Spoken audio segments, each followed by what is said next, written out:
Felicidade é uma vibração intensa, um momento em que eu sinto a vida em plenitude dentro de mim e quero que aquilo se eternize.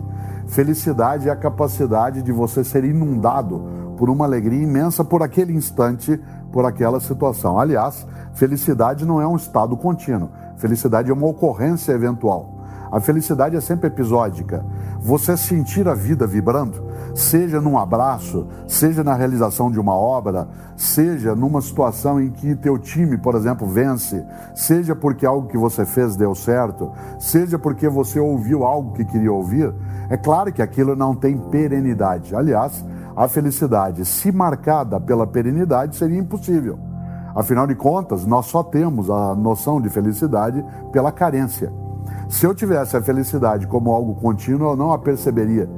Nós só sentimos a felicidade porque ela não é contínua. Isto é, ela não é o que acontece o tempo todo, de todos os modos.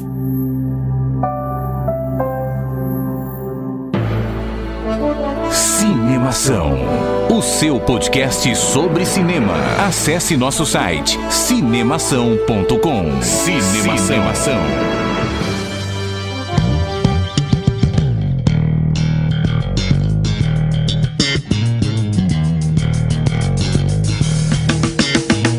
Seja bem-vindo ao podcast Cinemação número 81.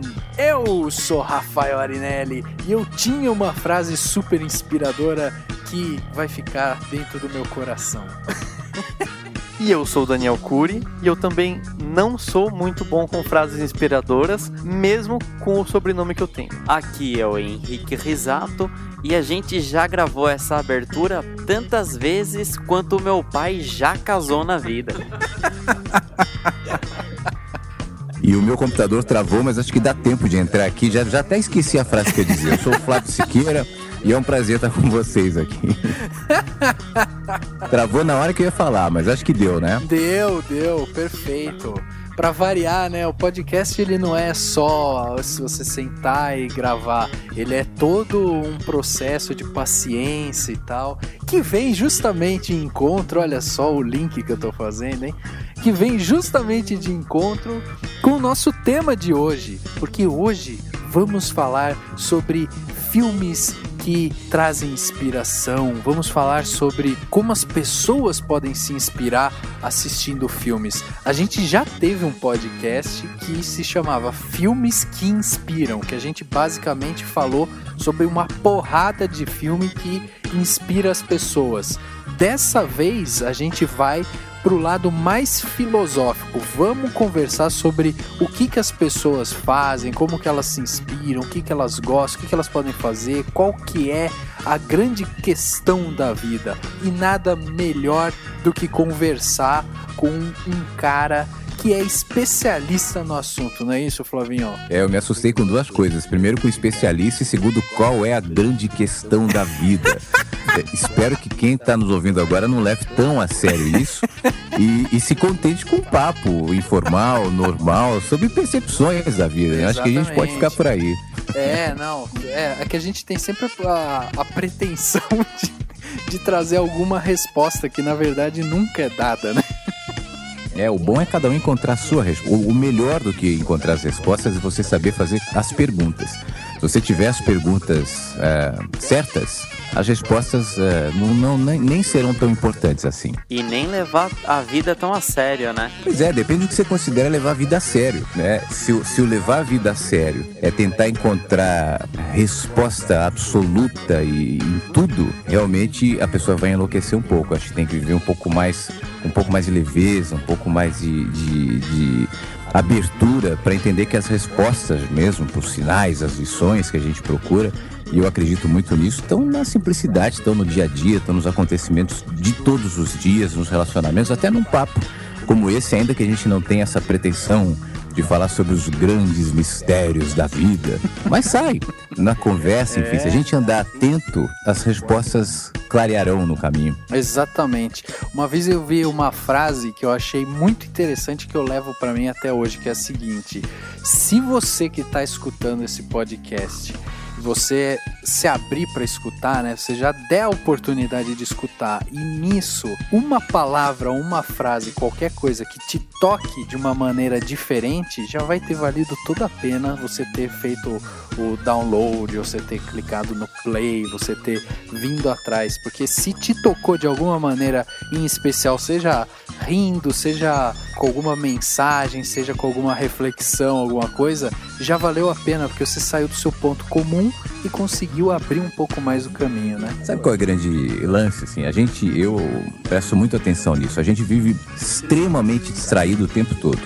A gente vai se enchendo de distrações, de importâncias que na realidade não são importantes, de necessidades que na realidade não são necessidades. E a gente vai comprando esse estilo, esse olhar consumista, né, de vida, que não é consumista só referente ao carro que você vai comprar, a roupa que você tem que trocar o tempo todo, o computador que você tem que trocar, não é só isso. A tecnologia, isso é um reflexo.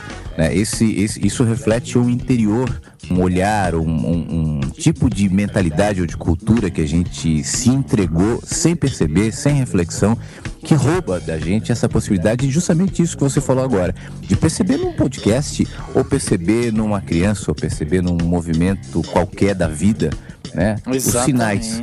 A gente fica olhando pra cima, assim, esperando assim, tem que vir do grande mestre iluminado, tem que vir da religião, tal, tem que... E quando na realidade não é isso, né? Se a gente perde essa dimensão da simplicidade mesmo, você vai perder as grandes lições da vida. Estão aí.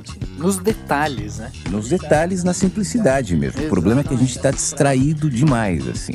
Se você olha as pessoas, cruza com as pessoas na rua e começa a prestar... Eu faço muito esse exercício. Quando eu estou num lugar com muita gente, numa rua movimentada, num shopping, num lugar assim, e você repara que as pessoas estão completamente distraídas, assim, fixadas no seu celularzinho, no seu computador, mas ninguém se vê, ninguém se olha, ninguém percebe nada. Tá todo mundo meio zumbi, assim, dormindo e sem perceber nada do que acontece à volta. É mesmo. Pô, então olha aí, você já tem, nesses 5 primeiros minutos, 10 primeiros minutos de podcast, você já tem um gostinho do que vai ser esse papo hoje aqui. Então se você gostou, escuta aí o nosso quadro Repercussão e fica atento no tema principal de hoje. Vamos então pro quadro Repercussão. Agora no Cinemação. Eu começo, então. Repercussão. E eu me surpreendi com o filme. Repercutindo o que rolou durante a semana. Repercussão.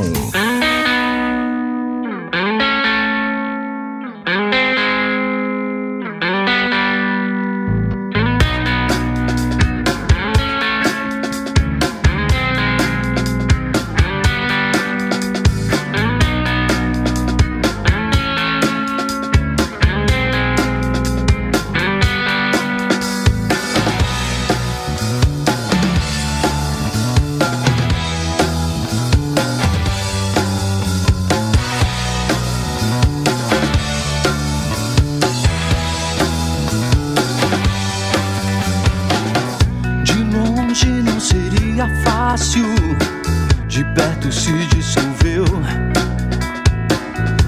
apagou o que era árduo, onde você se Mais um meteu. podcast em que a gente vai ler todos os comentários que chegaram aqui pra gente. Muitos comentários legais, comentários idiotas também chegaram. E a gente vai mostrar pra vocês o que chega aqui pro Cinemação. Eu acho bem interessante esse quadro, porque se você, sei lá, tá se preparando pra ouvir um podcast totalmente filosofal, este é o momento em que você não vai filosofar. Você simplesmente vai receber informação e vai ver o tipo de informação que a gente recebe e o que a gente acha sobre os assuntos que chegam.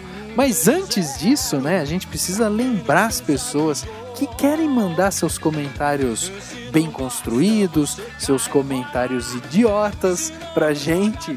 E aí eu queria que o Henrique passasse pra gente quais são os meios de contato do Cinemação, Henrique. Primeiramente, eu não sei quem é mais idiota, né? Se quem comenta ou quem é comentado. Mas vamos lá. Se você quiser, o nosso Instagram tem as nossas fotos em momentos de amor e carícias. É o @cinemação.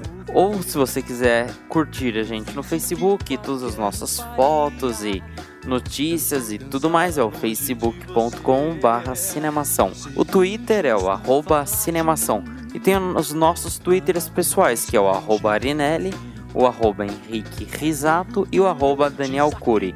E por último, mas não menos importante, talvez o mais importante, é o nosso e-mail, que é o contato@cinemação.com. Muito bem, e nesse Repercussão a gente tem uma novidade, não é isso, Dani? Quem é que dá o tom do Repercussão dessa edição tão especial, hein, Dani? Bora! Se não joga de novo, a sorte cai. É uma banda super legal chamada Nominalistas. Você pode entrar no youtube.com/user/nominalistas, tem vários vídeos deles e tudo mais. Os mesmos caras que tem a banda tem vários canais no YouTube, enfim, eles têm vários projetos bacanas e tal. E é super legal fazer um som super legal como vocês estão ouvindo. E toparam participar, né, do nosso quadro aqui para mostrar bandas independentes, bandas que estão começando, bandas que estão dando seus passos rumo ao estrelato e que eu acho legal, independente de divulgar ou não divulgar, a questão é a gente se abrir para novas bandas, para novas coisas. E eu acho que o podcast pode ser um espaço bem bacana para a gente conhecer. Então, por exemplo, é um espaço que você acaba de conhecer uma nova banda que talvez seja a banda da qual você vai virar fã, talvez seja uma banda que você vai virar hater, não sei, bandas tem que ter haters também. Então é uma oportunidade que a gente tá oferecendo e a gente gostaria de oferecer isso mais vezes. Portanto, se você conhece uma banda legal, se é um amigo seu que tem uma banda, se você tem uma banda, apresenta pra gente que a gente vai tocar aqui no podcast, né? Então essa é aí o Nominalistas. A sorte cai, número 0.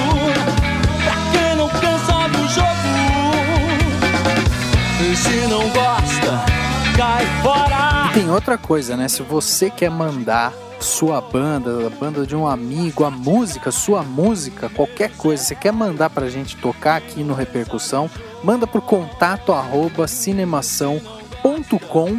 E, né, o Dani, que é o cara que corre aí atrás das bandas, tem o e-mail do Daniel também, que é daniel@cinemação.com. Você pode mandar o e-mail para ele, ele também vai receber e você vai ter aí sua banda, seu amigo, seu amante, seu vizinho, seu cachorro, seja lá quem é que faça a música, vai estar aqui divulgado nesse espaço do Cinemação.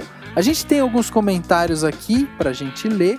E eu vou começar com o meu comentário, que é justamente o comentário que me fez falar que a gente recebe comentários idiotas. E eu recebi um comentário que foi do Heron, não tem aí um sobrenome, mas o Heron deixou um comentário num post que saiu no Cinemação que se chamava Wagner Moura será o irmão de Popó em filme. E o Heron, ele escreveu o seguinte: Wagner Moura está sendo o rei dos filmes idiotas, fazer papel do Bozo, irmão do Popó. Nem sei quem é esse Popó e seu irmão. Mais um lixo no cinema do Brasil. Isso é queimar a imagem. Então, porra. What the f***? Porra, Heron. Sabe, cara, se preserva um pouco, né? Porque o cara escreve um e-mail, uma mensagem pra gente, não sabe quem é o Popó, não sabe nada e ainda fala que, tipo, o Wagner Moura tá se queimando aí e tal. Tipo, cara, vai tentar se informar um pouco antes, leia o post também, porque provavelmente você não leu e o post explica também quem é o Popó, fala um pouco disso. E o Wagner Moura, você pode também olhar a cinebiografia dele em vários sites de cinema que tem por aí, e o cara tem feito filmes bons. Inclusive, dentro do nosso podcast, a gente já falou várias vezes do filme da A Busca, por exemplo, que é um filme ótimo, brasileiro, com o Wagner Moura. Aproveita e eu vou te dar outra dica. Olha só, você escreve um comentário idiota e recebe um monte de dica, né? Eu vou te dar outra dica, cara. Tem um post que o Dani escreveu sobre o cinema brasileiro, né? Que fala justamente sobre o cinema brasileiro não precisa ir para lugar nenhum. Cara, se você tiver afim de abrir um pouco sua cabeça, ler outras coisas, entender, dá uma passada por esse post também, porque lá você vai conseguir entender também qual que é a história do cinema brasileiro. Vocês dois querem comentar alguma coisa sobre esse comentário tão singelo do Heron? Não, só a melhor parte do comentário foi a hora que você falou assim, porreron. Uma palavra só. Eu acho que o Heron precisa ser respeitado neste momento. Afinal de contas, ele é uma pessoa muito inteligente que sabe ler o futuro. Ele vê o futuro à frente do tempo. Ele já sabe, sem nem ter visto o filme do Popó e o do Bozo, ele já sabe que vão ser filmes horríveis, péssimos, e que vão manchar a imagem do Wagner Moura. Então, assim, eu acho que uma pessoa que sabe ver o futuro, que sabe, né, entender o que vai acontecer, precisa ser valorizado. Então, assim, Heron, se você tiver alguma outra previsão, fala aí pra gente. Se for ter alguma bomba que vai cair, não esquece de avisar a gente, por favor. Quem sabe a gente não tá lendo o comentário da próxima mãe de Ná.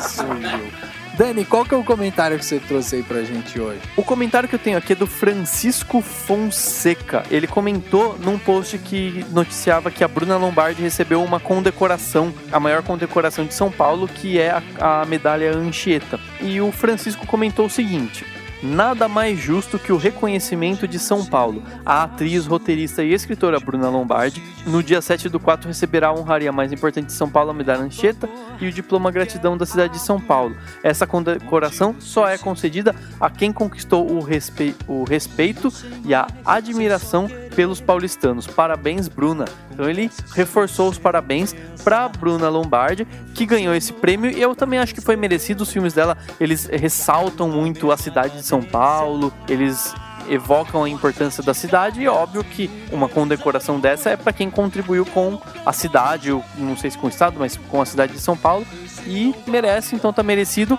Minha dica pra galera que dá esse prêmio é para condecorar também a Lina Chamier, que é uma diretora que também filma a cidade de São Paulo como ninguém.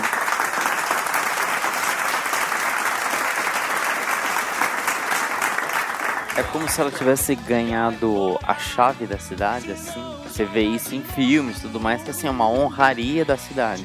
Eu acho que a chave é uma outra coisa, mas enfim, ela ganhou uma condecoração, é um prêmio simplesmente que ressalta a importância dela. Para os mais novos, assim, Dani, quem que você pode dizer que é a Bruna Lombardi, assim, para que as pessoas identifiquem ela, assim, em suas mentes? Bruna Lombardi. Nossa, nem precisa ser tão novo, é só lembrar do programa Silvio Santos. A Bruna Lombardi é a filha do Lombardi do programa do Silvio Santos, né, Dani? Ai, que burro, dá 0 pra ele. Seguinte, procurem no YouTube, procurem aí pela internet pelo Diadorim, o personagem Diadorim da minissérie Grande Sertão Veredas. Ela foi o grande destaque dela quando ela era mais jovem. E recentemente ela tem se destacado muito mais no cinema, né? Ela está um pouco afastada de grandes produções da televisão, mas ela está focada no cinema. Mas ela se destacou em muitas novelas, fez muito sucesso, sempre foi uma mulher muito bonita, foi, né, princesinha da TV brasileira, e se destacou principalmente como Diadorim. Então procurem pelo Diadorim de Grande Sertão Veredas. Polêmica no podcast agora, hein? Vou ler um comentário do Léo Zarzar, já começa pelo nome, ou pelo sobrenome, melhor dizendo, que ele escreveu um pequeno texto sobre o post Tocha Humana vai ser negro. E daí? Escreveu o seguinte: concordo com os fãs. Os filmes deveriam ser fiéis aos personagens. Você vira fã de um personagem da forma que ele é, ao qual estamos acostumados a ver, e mudar as características e manter o nome do personagem é a maior sacanagem. Seria totalmente aceitável, por exemplo, um filme de um Homem-Aranha com um personagem negro, já que essa banda desenhada já foi feita com um alter ego diferente do Peter Parker, o Miles. Agora, mudar Tocha é sacanagem. Nem ao menos colocaram a Sul negra para ficar mais lógico. E mesmo que fossem filhos de pais de raças diferentes, nunca teriam características tão distintas. Achei muito ruim o planejamento que eles fizeram. Agora é aguardar para ver, né? Quem é fã só se leva revés nessa história da Fox e outras empresas de possuírem os direitos sobre certos personagens. Os estúdios fazem filmes simplesmente pelos direitos, tirando X-Men e Homem-Aranha, que realmente lucram e ainda agradam os fãs.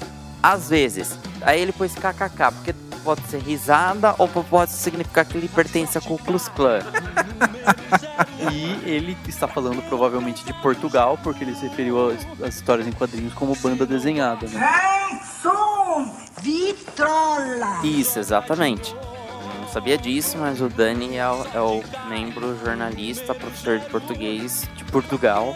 Português de Portugal do podcast. Bom, eu concordo em termos com o Léo. Realmente algumas coisas de filme são frustrantes. Mas eu acho que assim, não tem problema nenhum mudar a raça no sentido de etnia do personagem. Por exemplo, nos Jogos Vorazes, uma das personagens, que era uma mocinha, no livro ela é caucasiana e no filme ela é negra. Não muda nada. Agora, por exemplo, no filme do Quarteto Fantástico, o fato do Johnny Storm ser irmão da Sue Storm não influencia em nada os poderes deles. Então, você pega um filme como o From Dusk Till Dawn, que no Brasil se chama Um Drink no Inferno. Se vocês lembram bem, os irmãos Gecko, eles sequestram um casal, um pai com os 2 filhos, e um menino e uma menina. E o menino é nipônico, ele é de origem asiática. E não se explica se ele é adotado, se ele é de mãe diferente. Isso não faz nenhuma diferença. Então, assim, o fato do Johnny Storm ser negro nesse novo Quarteto Fantástico, eu acho que pra história não vai fazer diferença. Agora, outra coisa que ele falou, a Fox, que é um problema, a Marvel Studios, a editora Marvel Comics, ela ter, assim, os direitos dos personagens em outros estúdios, e por isso eles não dão tanto valor, assim. Eu não concordo, porque cada estúdio tem a sua forma de pensar, a sua verba, os diretores que são preferidos. Até provavelmente em pouco tempo vai sair um post explicando um pouco mais sobre isso. Mas se você pegar Sony Pictures, Homem-Aranha 3 foi uma porcaria, porque eles simplesmente não pensaram na história, eles queriam pôr vilões e vilões e vilões. A Fox, a 20th Century Fox, no filme pega o X-Men Origins Wolverine, que é um filme pior do que esse. Então, assim, não dá pra generalizar e dizer que um filme vai ser ruim só porque mudou a etnia de um ator, ou então se pegar um personagem que é um homem e colocar ele como mulher, e isso pro filme ficar legal, maravilha, porque uma coisa são os quadrinhos, outra coisa é o cinema. Quem vai no cinema, até o Rafael já falou isso muitas vezes, se eu for no cinema, eu não sou obrigado a ter lido 38 edições dos quadrinhos pra entender o filme. Eu tô indo no cinema, foda-se as outras mídias. E, cara, eu também acho que fica muito mimimi pra uma notícia que saiu. As pessoas ainda não têm acesso à informação, não sabem justamente se vão justificar o fato dele ser negro como um irmão adotivo. E se for irmão adotivo também, e nos quadrinhos for, tipo, irmão de sangue, qual que é o problema, entendeu? Eu acho muito mimimi pra pouca coisa, assim. O pessoal falta um pouco de paciência, sabe? Pra entender o que vai ser a história. E talvez eles nem citem nada, nem mencionem o fato de serem irmãos, entendeu? E isso não vai ter importância nenhuma, porque você quer ver a galera soltando poderzinho. Se não gosta, cai fora. Se não joga de novo, a sorte cai no número 0. Pra quem não cansa do jogo, se não gosta, você cai fora. Se não joga de novo.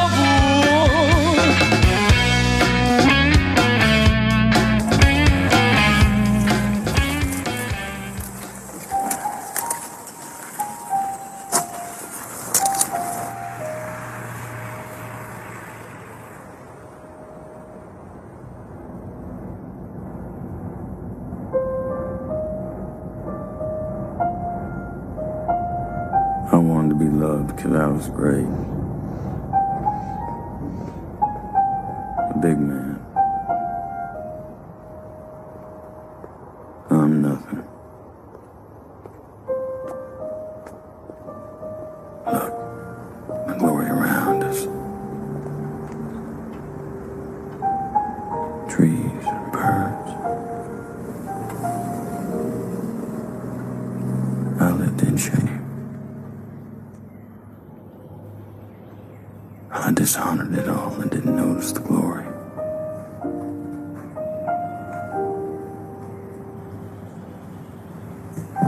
I'm a foolish man.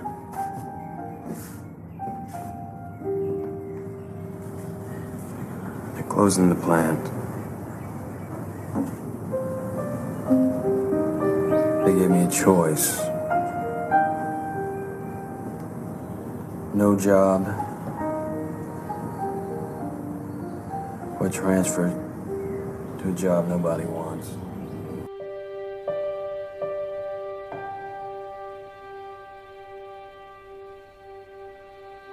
Bom, como você já escutou aí no nosso quadro Repercussão, o Flávio, além de ser um cara que gosta de observar a vida, além de ser uma pessoa que escreve livros, que debate essas questões da vida e tal, também é o nosso grande editor aqui, que foi quem fez a nossa vinhetinha aqui do Cinemação. Então, além de tudo, eu acho que dos maiores feitos do Flávio, a vinheta do Cinemação é uma das maiores, né?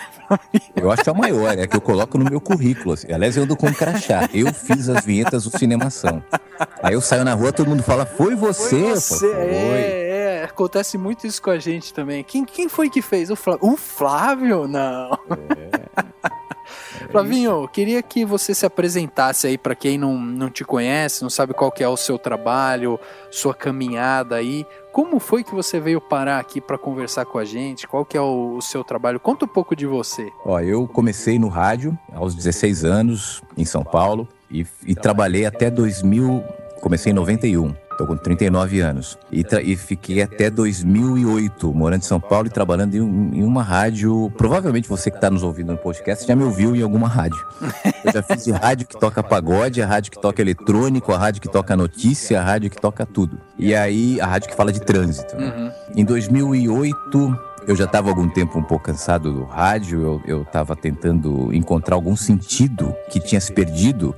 Eu entrei no rádio com a intenção de construir mundos na cabeça das pessoas, não era meu sonho ser radialista. O rádio aconteceu porque naquela rádio específica que eu fui trabalhar, a primeira, existia essa possibilidade de ser um negócio mais próximo das pessoas, mais humano, mais fazendo bem para as pessoas, e eu fui por isso. Com o tempo isso foi se perdendo, não só por conta da rádio que se perdeu, mas por mim mesmo que fui entrando na profissão, né? E isso é um problema, quando a gente entra na profissão, no automático, você perde um pouco o significado das coisas. Você se esquece do porquê você começou, aquilo vira obrigação, aquilo vira trabalho. Ainda que você goste de fazer o que faz, e é o meu caso, eu sempre gostei, mas perdeu um pouco o significado. Então isso não estava muito claro para mim, eu achei que o meu cansaço era por conta do rádio, ou por conta de São Paulo, ou por conta do congestionamento, e aí a gente se mudou. Viemos para o Sul, minha mulher é gaúcha, estava querendo voltar para o Rio Grande do Sul, nós viemos para Porto Alegre. Fiquei 1 ano e meio em Porto Alegre, fui cuidar da Jovem Pan em Porto Alegre, mas 1 ano e meio depois fui chamado para cuidar de 4 rádios, na verdade é um grupo de 4 rádios, mas para cuidar de uma das 4 em Brasília, e fomos. E foi lá que eu me liguei que na realidade a questão não era onde eu morava, ou a rádio que eu estava, o que eu fazia, mas era uma questão muito mais interior. Eu precisava arrumar minha casa interior e não ficar me mudando atrás de uma casa ou de um trabalho mais tranquilo. E aí eu resolvi realmente me dedicar ao que eu já fazia de uma maneira um pouco esporádica, mas me concentrar nos textos, nos vídeos que foram para o YouTube, enfim, vídeos de várias maneiras. Hoje eu tenho mais de 300 vídeos no canal, que tem bastante assinantes. E a coisa foi crescendo. Eu comecei a perceber com a possibilidade de novas mídias, como por exemplo vocês fazem aqui no podcast, completamente à vontade, um programa de vocês, sem a necessidade de um intermediário, e eu que vinha do rádio não estava acostumado com isso. Então eu passei a desfrutar dessa possibilidade de falar o que eu queria, de comunicar o que eu achava que ia fazer bem, e disso uma coisa foi levando a outra, não só os textos, o meu blog, que é o flaviosiqueira.com, que é a plataforma de tudo, e aí o Facebook, aí os livros, eu já publiquei o 3º agora, tem outros já para serem publicados, enfim. E aí o caminho foi se fazendo a partir disso. Legal, legal. Então, e hoje, quem quiser conhecer mais o seu trabalho, ler seus textos, ver o vídeo, tá tudo concentrado no flaviosiqueira.com. O flaviosiqueira.com eu alimento junto com as páginas de rede social, do Facebook, e com os canais do YouTube. Eu tenho um canal no YouTube, eu tenho um canal no SoundCloud, eu tenho um canal no Facebook, 2, uma fanpage, um perfil e uma do meu livro. E o blog, o flaviosiqueira.com. Geralmente eu indico o blog porque tudo que eu coloco nas redes e no YouTube, lá, eu coloco também no blog, então acho que é mais fácil para todo mundo ter acesso a todos os conteúdos, né? Legal. Não, e assim, ó, é legal a gente falar porque eu falei pro Flávio, Flávio, vamos gravar lá e tal, porque o Flávio, além de ser esse cara super gente boa e tal, é também meu primo, né? Então eu tinha que trazer a família pra perto. Nepotismo esse programa, hein? Total. E aí eu resolvi trazer ele porque eu falei, cara, eu acompanho muito as coisas que você escreve, os vídeos. Tem um vídeo, agora me fugiu o nome, mas tem um vídeo seu que tá no YouTube que fala sobre a vida e tal. Um dos primeiros que era uma mensagem curta, acho que tinha uns 2 minutos. Eu lembro que eu assisti aquele vídeo umas 50 vezes, assim, por conta da mensagem e tal. Então, não, vai além, entendeu? Não é só o fato de ter a relação de parentesco, mas vai além. E na minha casa todo mundo gosta do Flávio, sempre gostou dos trabalhos do Flávio e tal. Então a gente achou que ia ser legal justamente esse papo para trazer o Flávio para conversar sobre isso. E a nossa ideia aqui é justamente começar a filosofar em cima do que é a inspiração, né? Então acho que a primeira pergunta que a gente pode começar aqui, né? O que a gente pode começar a filosofar em cima desse papo de hoje é qual que é a diferença entre você se inspirar e você se autoajudar, o famoso autoajuda, né? Qual que é a linha tênue entre esses dois assuntos? Olha, tecnicamente se autoajudar é uma coisa legal, né? Você está fazendo algo por si mesmo, você está se ajudando, isso é bom. Mas a questão é que esse termo autoajuda se tornou um termo, praticamente um slogan, uma logo, um rótulo, né, de um tipo de cultura que eu necessariamente eu sou um pouco até crítico em relação a isso. Já escrevi algumas coisas até falando sobre isso. Às vezes as pessoas se incomodam um pouco e me escrevem dizendo assim, mas vem cá, você fala sobre livros de autoajuda, mas livro de autoajuda já me ajudou.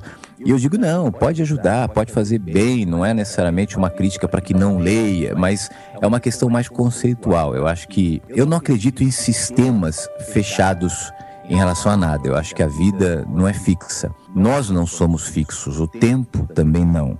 A gente está mudando o tempo todo, a gente está evoluindo, a gente está crescendo, a gente está experimentando, está amadurecendo.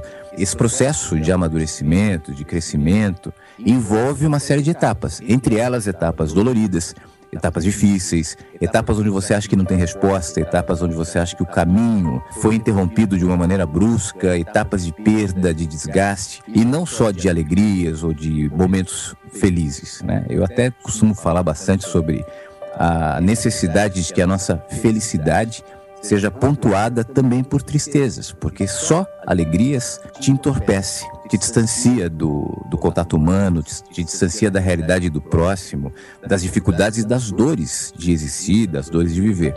Então eu acho que esse conceito de autoajuda está muito ligado a um mundo cor-de-rosas, onde normalmente se cria sistemas como, por exemplo, os 10 passos para ser feliz, os 8 passos para o vencedor, seja você um feliz para sempre, e vai de alguma maneira anestesiando, eu acho que as pessoas, diante dessa realidade que é rica também, de altos e baixos, de curvas, de desafios, de perdas, enfim.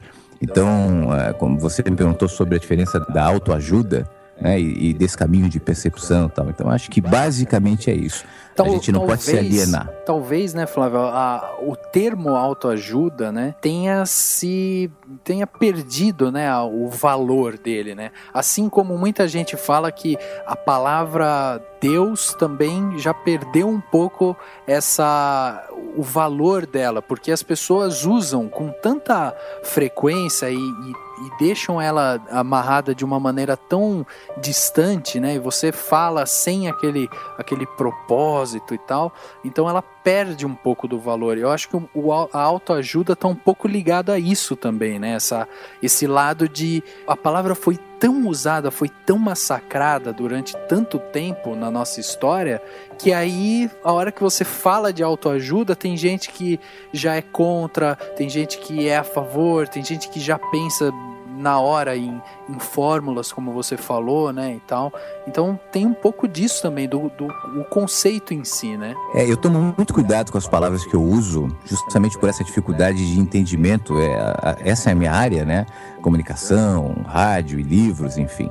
E isso que você falou, eu percebo com muita clareza. Na realidade, eu estava há pouco falando sobre a nossa distração, né? Nós andamos distraídos, nós vivemos distraídos de maneira geral. E uma das maneiras de conduzir ou de condicionar uma massa de gente distraída é fazer com que elas sejam ativadas a partir de códigos. Então, você falou Deus, por exemplo, né? Essas letras D, E, U, S, são 4 letras. Isso, quando ouvido, ativa nas pessoas um código que remete a uma crença que vem dos pais, ou dos avós, ou de si mesmo, mas que poucas vezes para de fato refletir no que significa isso. Não só Deus, mas a autoajuda, ou qualquer outro termo que vai virando um rótulo, um dogma, um símbolo, que não necessariamente se conecta ao significado real daquilo. Eu mesmo, quando escrevo, por exemplo, tem gente, e eu acho até engraçado isso, que às vezes fala assim, você é um ateu que escreve. Eu falo, não, mas eu não sou um ateu. Mas tem gente que acha, porque eu não falo Deus, eu não escrevo esse tipo de palavra, apesar dos meus textos estarem cheios desse conceito Deus. Eu costumo dizer que a minha fonte de inspiração, eu acho maravilhosa a história de Jesus. Mas eu tive que me distanciar do cristianismo, eu tive que me distanciar das religiões, enfim, das igrejas, para entender essa mensagem com mais clareza e com menos influências. E aí as pessoas me cobram. Mas você não fala de Jesus no seu texto. Eu falo, mas o que é Jesus se não a mensagem? E o que eu falo é a mensagem. Então existe muita dificuldade nisso. E você comentou até que as pessoas parecem que estão num automático, né? Ou vivem sem refletir profundamente. E eu acho que a imagem que se tem, ou o conceito que se tem entre a grande maioria das pessoas a respeito de Deus, a respeito de Jesus, ou a respeito de qualquer outra figura religiosa, é um pouco reflexo dessa vida no automático. Você ouve aquelas coisas, você lê as mesmas coisas que todo mundo, e aí você não para realmente olhar para dentro de si, se questionar, tentar não viver nesse automático. Então a gente acaba reproduzindo aquela visão que todo mundo tem e não consegue nem desviar um pouco para tentar, sei lá, reorganizar as coisas, né? A cada um ao seu modo. A grande questão é o seguinte, quando você vive no automático, né, você se legitima pela média. Então, o que eu faço, o que eu acredito, o que eu sou, o que eu não gosto, o que eu antipatizo, é o correto, afinal de contas a maioria é assim.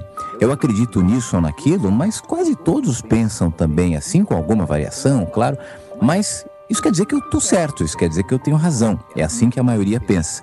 Quando você interrompe esse fluxo e resolve se questionar, como a história da caverna de Platão, é um exemplo que eu uso bastante, daquele grupo que vivia dentro de uma caverna e só via reflexos ali na parede, achando que aquela era a realidade, e ouvindo ecos de vozes que vinham de fora, mas que eles não sabiam, só conheciam aquela realidade de dentro da caverna. Até que alguém resolveu sair da caverna e viu que existia uma realidade lá fora. E aquilo que eles viam dentro era uma projeção do que existia fora. E quando essa pessoa resolveu contar para aqueles da caverna isso, essa descoberta, obviamente que ele não foi aceito, porque ele colocou em xeque toda uma vida, toda uma história, toda uma estrutura que foi criada a partir de reflexos, de ecos, de sombras que não condiziam com a realidade. Como é que você vai assumir isso em determinado ponto da sua caminhada e vai dizer, de fato, eu preciso enxergar algumas coisas, eu vou precisar desconstruir algumas coisas? Esse processo é extremamente doloroso. Então é por isso que, para a maioria, é mais fácil você se entregar a esse fluxo, seguir o ritmo, se legitimar pela média, assumir esses dogmas, esses códigos como sendo absolutos e não parar em momento algum para refletir, para se enxergar ou pelo menos para se questionar se esse é de verdade o meu caminho. Quando a gente para fazer isso, é bem provável que num primeiro momento você vai se deparar com uma imagem que você não vai gostar em relação a você mesmo, em relação aos seus posicionamentos e escolhas. Isso vai requerer uma atitude. E isso pode ser muito perigoso em alguns momentos e para algumas pessoas. E tem até uma questão interessante dentro desse tema, né, que a gente está falando agora, que eu lembrei na hora que vocês estavam falando. A gente falou de Jesus, falou de Deus e tal. E aí uma coisa que me veio na mente assim foi inclusive as histórias de Jesus, como elas são contadas, né? Então a gente tem aquela fórmula que sempre foi contada, principalmente nos cinemas, de um jeito, sempre com aquele Jesus milagreiro, mago, o cara que levava a palavra e tal, e de repente você confronta toda essa história quando você traz o Paixão de Cristo, por exemplo, que é um filme que humaniza a persona Jesus, né?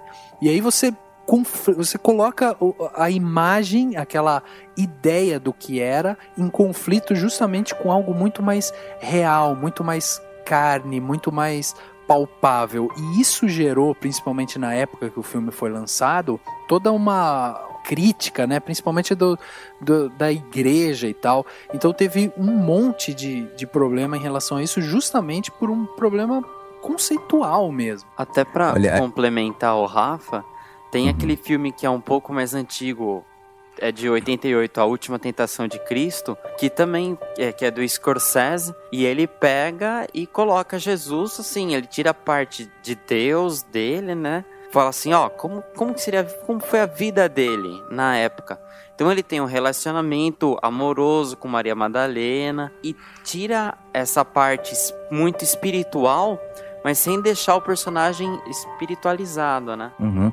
Eu acho que não existe espiritualidade sem humanidade. Eu desconfio muito daqueles seres aparentemente espiritualizados, mestres, gurus e completamente desconectados da realidade do dia a dia, porque eu acho que uma coisa não se faz sem a outra. Pelo contrário, eu acho que quanto mais humano eu me torno, mais espiritual, consequentemente, eu vou ser, ainda que eu não saiba que sou.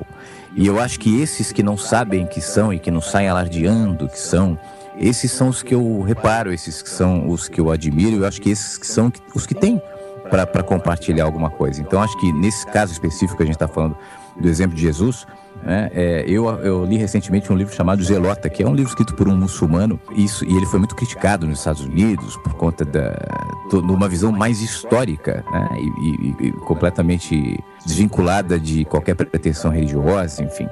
Mas que eu acho importante. Eu li há pouco tempo o livro e estou a fim de reler, porque essa construção, não só em relação a Jesus, mas a espiritualidade de maneira geral, que a gente assume em nome, não se sabe exatamente do que, né, de interesses que não são exatamente os mais genuínos e os mais puros, mas que alimentam instituições como igrejas, que na realidade são grandes partidos políticos, né?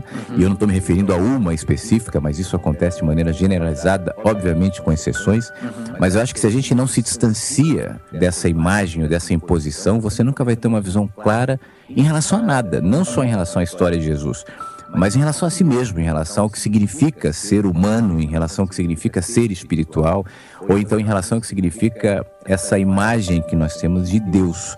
Eu acho que esse distanciamento é extremamente importante, e isso tem a ver com o que eu falava agora há pouco, dessa desconstrução, né? Quando você não se apoia mais nessas bengalas, de dizer que é porque o padre disse, porque o pastor disse, porque a Bíblia disse, porque fulano de tal ou fulano de tal disse, quando você não precisa mais disso, você vai ter que andar sozinho. E aí que o bicho pega.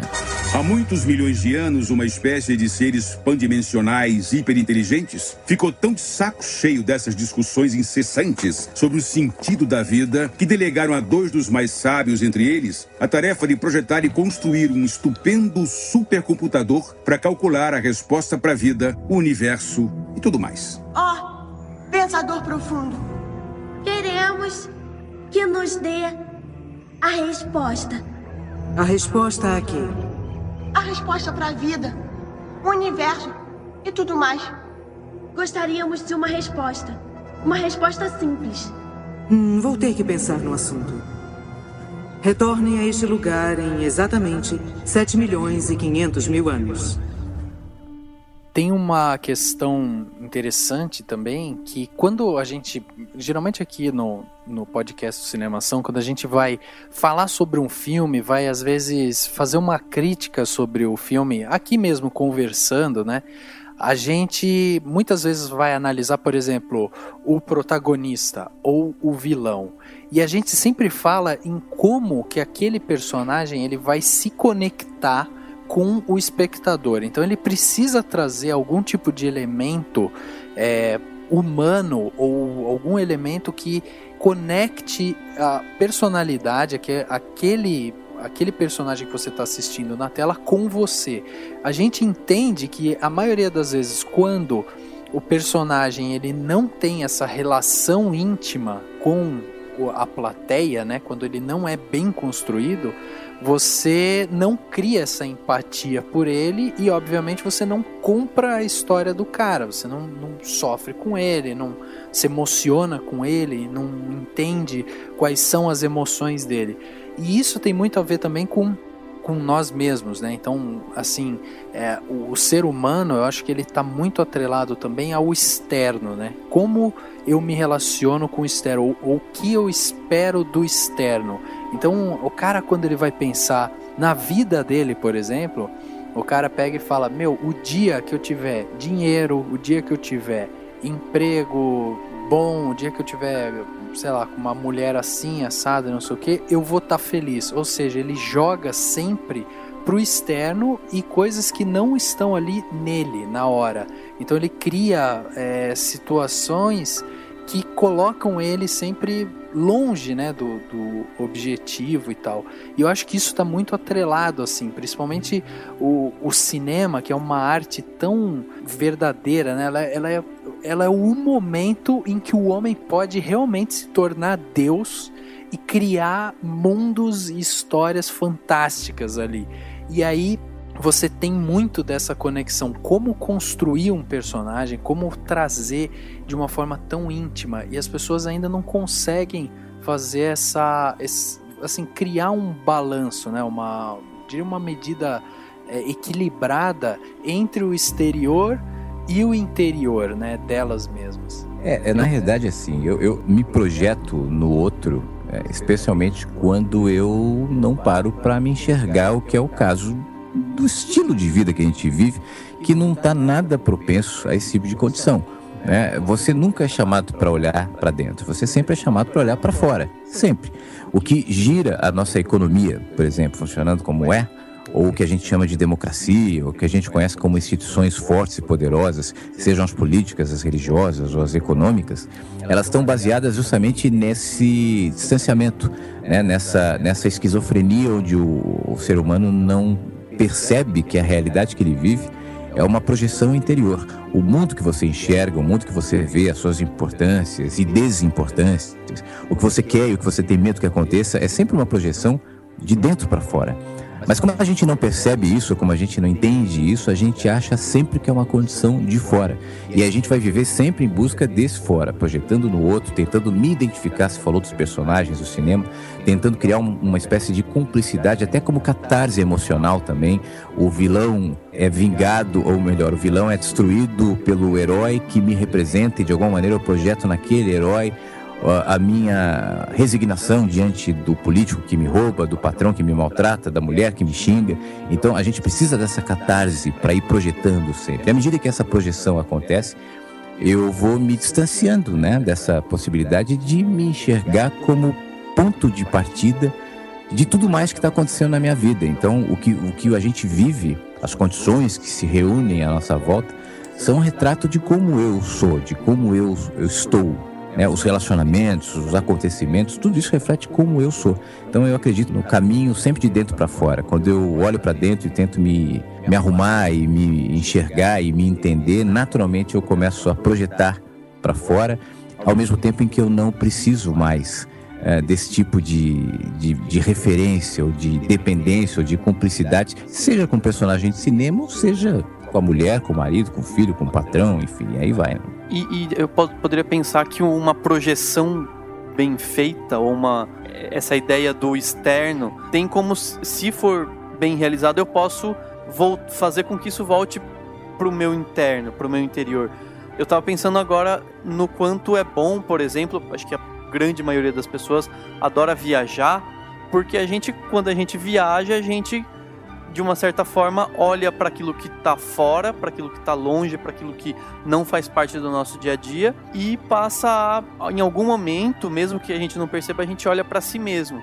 E eu acho que é a mesma coisa no cinema, eu acho que ou na ficção de uma forma geral, na literatura, nas artes de uma forma geral, mas toda vez que você entra em contato com uma obra de arte, com um filme, com um livro, por exemplo, aquilo pode ser muito bom a partir do momento em que é uma projeção, é algo externo, mas ela pode ter algo que me faça voltar para mim mesmo. Eu acho que é complicado isso, porque tem o lado negativo da gente pensar que, não sei, de repente ficar preso naquilo que é de fora faz com que a gente não olhe para dentro da gente mesmo, mas às vezes a gente consegue olhar para dentro da gente mesmo por conta de algo que tá fora, né? Na realidade eu não acho que seja nem negativo e nem positivo.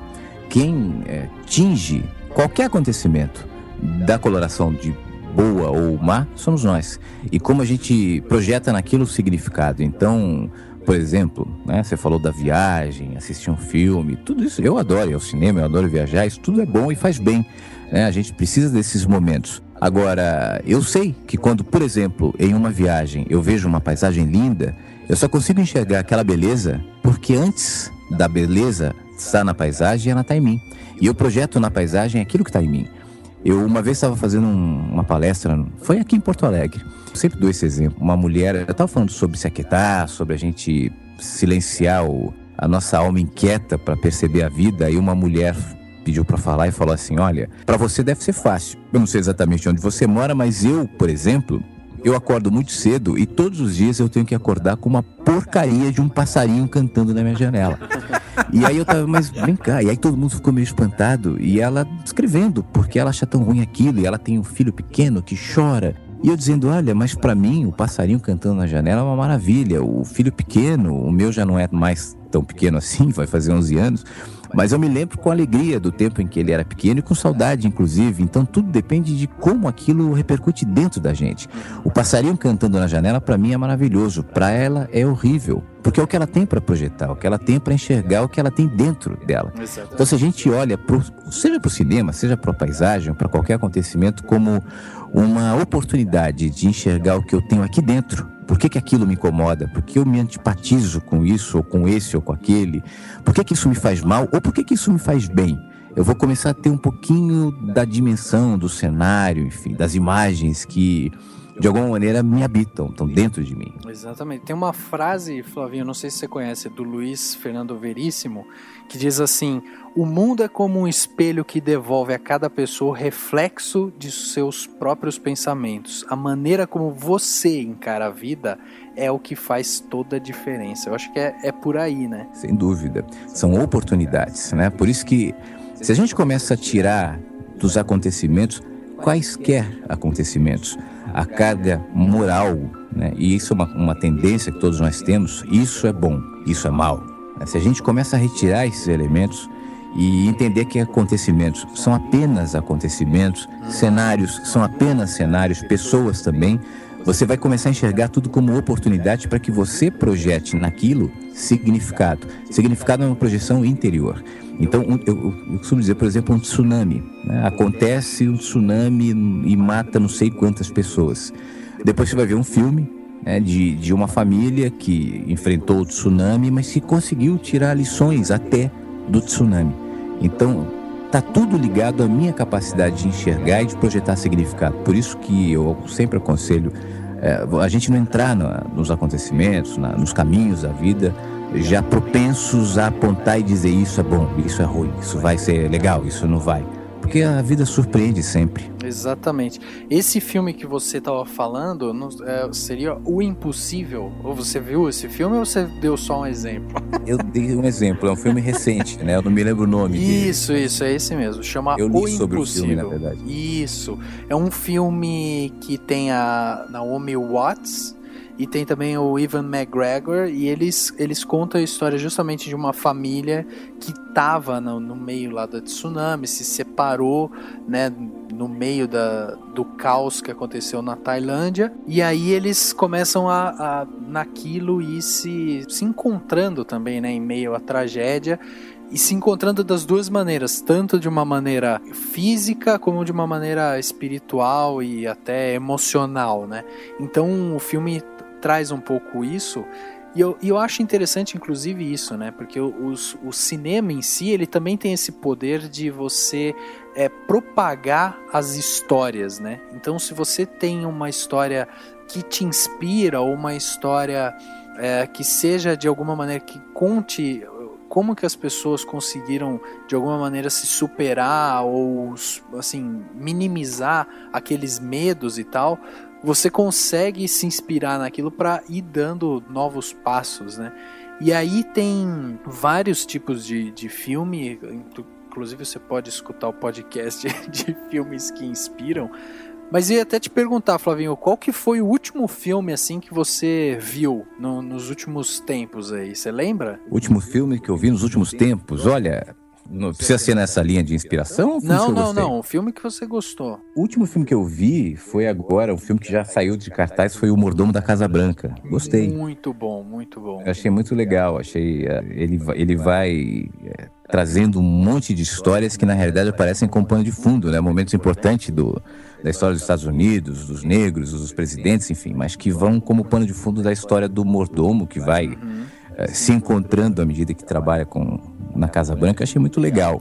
Agora, você estava falando de filme que traz mensagens, enfim, tem um filme que na realidade ele é um livro, né, que virou filme e que eu acho bastante legal e que tem bastante a ver com essa história que a gente está falando agora de significado. Eu não sei se vocês conhecem, chama As 5 Pessoas que Você Encontra no Céu. Já viram? Eu já vi esse filme e já li o livro também. Acho que foi psicografado, se eu não me engano. Não sei, isso eu não sei. Mas o que eu acho legal, né, e que tem a ver com essa nossa história, esse nosso papo, é que um homem que cuidava da manutenção de roda gigante num parque, né, ele morre e ele se sentia um inútil, ele se sentia uma pessoa sem importância. E aí ele vai, a partir dos encontros que ele vai tendo com pessoas que vão mostrando histórias que aconteceram graças ao trabalho dele, ao acidente da roda gigante que ele evitou, enfim, gente que não morreu por conta disso. E ele vai percebendo a importância do trabalho simples, sem glamour ou sem grande valorização que ele fazia, mas que produzia impacto na vida das pessoas que ele nunca soube, nem tinha como saber enquanto vivia, mas depois de alguma maneira se sentiu recompensado por isso. Eu acho que eu gosto desse filme justamente porque ele mostra a importância de cada trabalho, de cada movimento, de cada coisa simples que a gente faz na vida. E às vezes acha que não tem nenhum valor e na realidade tudo tem desdobramentos, né? Tudo de alguma maneira impacta na vida de alguém, tudo. Até aquele que resolve não fazer nada, de alguma maneira está impactando na vida de outros. E eu acho que essa é uma dimensão de significados importantes. A gente começa a não depender tanto da grandiosidade dos atos para se sentir útil e começa a perceber nos pequenos passos, nas pequenas coisas, como de fato a gente pode ser importante na vida de um monte de gente, né? Sou eu. E aqui são 3 pessoas. E eu vou ajudá-las, mas tem que ser uma coisa bem grande. Uma coisa que elas não podem fazer sozinhas. Então eu faço por elas. E elas fazem para 3 pessoas. 27 aí, eu não sou bom em matemática, mas aumenta muito rápido, não é? Eu acho uma boa ideia. John? É idiotice. Adam? Elas burlam o sistema de honra. E daí? Só porque você burla? Trevor, parece que a turma acha que você teve uma ideia excessivamente utópica. Procure essa palavra num minuto. Como? Mundo perfeito? Uhum. E daí? A Corrente do Bem, que é um filme que fala um pouco sobre isso, sobre um professor, né, de estudos sociais e tal, e ele faz um desafio para os alunos dele e tal, sobre eles criarem alguma coisa que possa mudar o mundo. E aí vem um aluno lá e acaba, pegando aquele desafio que o professor teve e ele faz um jogo que é a cada pessoa que você ajuda, né, a cada um que você ajuda de alguma forma, ela precisa retribuir aquilo para mais 3 pessoas. e isso vira uma cadeia, né, de eventos, né? Então o cara ajuda 3 pessoas, e aí essas 3 têm que ajudar mais 3, e as 3 têm que ajudar mais 3, e isso se espalha de uma maneira muito fantástica. E o filme ele mostra muito sobre isso, assim, sobre encontrar um novo sentido na vida, né? Então ele tenta, de uma maneira muito singela, assim, muito simples, né? Mostrar que qualquer coisa que você faça, assim, esses pequenos detalhes, eles podem fazer muito a diferença para alguma outra pessoa também. Você sabe que me incomoda muito quando eu percebo, e eu acho que tem tudo a ver com esse filme também que você falou, A Corrente do Bem. Eu estava falando sobre essa vida distraída, né, que a gente tem, enfim, isso é fruto de um condicionamento que não necessariamente é patrocinado por um grupo, mas por uma cultura secular, se não milenar, um estilo de vida, especialmente nas últimas décadas, né, que tem valorizado uma vida distraída, apressada, em nome da tecnologia, em nome do lucro, do consumo, enfim. Mas o que eu quero dizer é o seguinte, à medida que a gente vai se entregando a esse fluxo, né, a gente deixa de perceber algumas coisas, entre elas, e é isso que me incomoda, a importância que cada um tem dentro do que faz, nas pequenas atitudes ou nessa corrente do bem que pode se espalhar a partir de mim, ou de você, ou do outro, ou de quem está nos ouvindo, fazendo o que sabe fazer, agindo nos acontecimentos, eu costumo dizer nas demandas da vida, no que me acontece hoje, nas oportunidades que eu tenho para ser amor para as pessoas, para agir como quem ama ou para agir como ser humano.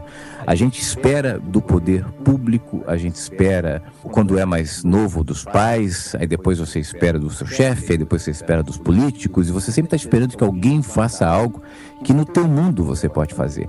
A gente vive anestesiado por essa sensação de que só é possível fazer alguma coisa se for algo grandioso. O dia que eu ganhar muito dinheiro, o dia que eu ganhar na Mega Sena, o dia que eu tiver oportunidade, o dia que eu for político, quando na realidade os grandes eventos, né, começam sempre com atitudes simples, como por exemplo a do filme, onde o menino sugeria que cada um fizesse bem a mais 3 pessoas, e no fim do filme a gente vê aquela multidão de gente na porta da casa do menino que morreu, né, segurando uma vela, enfim, eu nem sei se eu podia contar o fim do filme, mas segurando uma vela ali, representando toda a repercussão, toda a grandiosidade daquele movimento que começou pequenininho.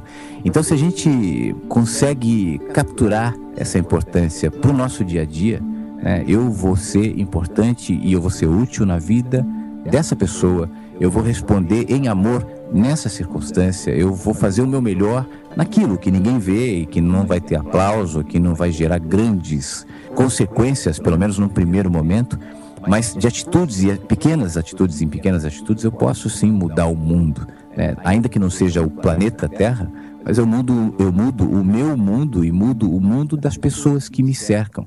E se cada um tiver essa consciência, isso já é grande. Eu lembro muito bem do A Corrente do Bem, que eu fiquei, assim, emocionado, eu achei muito bonito, mas tem uma coisa que eu gostaria de talvez polemizar, não sei se vocês vão aceitar o que eu penso, mas eu penso o seguinte: quando eu não cheguei a assistir o filme As 5 Pessoas que Você Encontra no Céu, mas eu lembro muito bem de quando eu li o livro, que faz um bom tempo já. Eu lembro que logo depois eu emprestei pro Henrique, e o Henrique me mandou uma mensagem, alguma coisa assim, falando que ele tinha se emocionado, que ele leu de uma vez só, um dia só e tal, e se emocionou muito com o livro.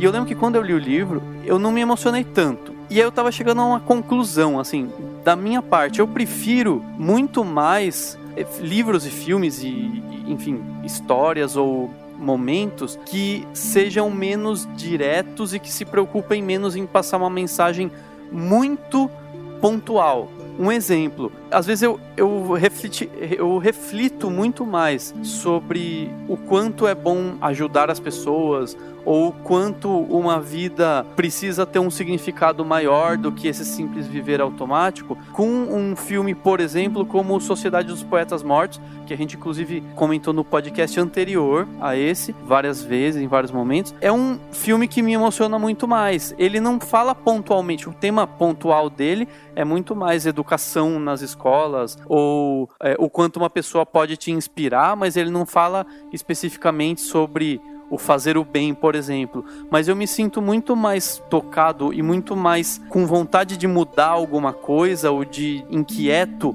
para tomar algum tipo de atitude nova a partir de um filme como ele, do que como um que tenta pontuar muito. Não sei se é fácil de entender e se eu sou muito louco, mas eu prefiro uma coisa que nem eu tava tentando lembrar de um livro que me tocou muito, assim, que me fez pensar muito. E o que eu me lembrei, deve ter outros e tal, mas o que eu me lembrei foi um que chama No Caminho de Swan, que é parte de uma coleção de livros gigantesca do Proust, que é um livro gigante, super difícil de entender. Eu lembro que eu tive aula sobre ele, por isso que eu li, mas ele me tocou muito porque, assim, é um cara revivendo a história dele e relembrando a história dele.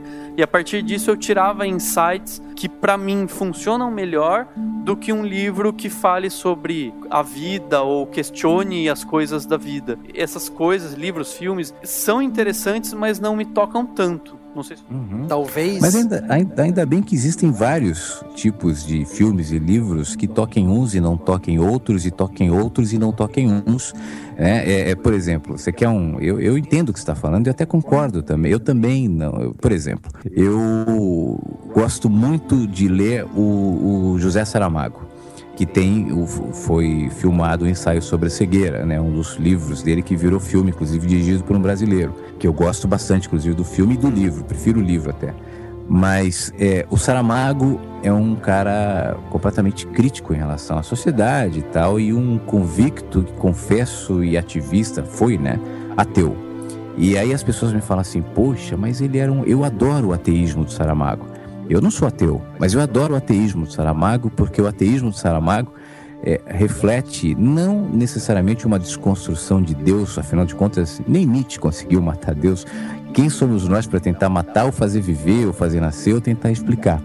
Mas talvez Saramago tenha morrido sem saber que o ateísmo dele, na realidade, era uma desconstrução desse sistema religioso, no caso dele especificamente o católico, né? Eram críticas em relação aos posicionamentos nem sempre tão humanos, nem sempre tão verdadeiros, e ele projetava isso nesse símbolo, Deus, né? E aí se denominava um ateu. Então esse ateísmo me faz muito bem, me deixa mais perceptivo e me projeta uma espiritualidade que talvez não tenha sido necessariamente a intenção dele. Então, ler aquilo que não está escrito, enxergar aquilo que não está tão explícito na tela, é muito legal. Eu acho que é um desafio para todo mundo.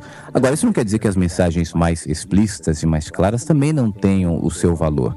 Cada um entende conforme a sua cultura, seu entendimento, seu momento, sua fase, enfim.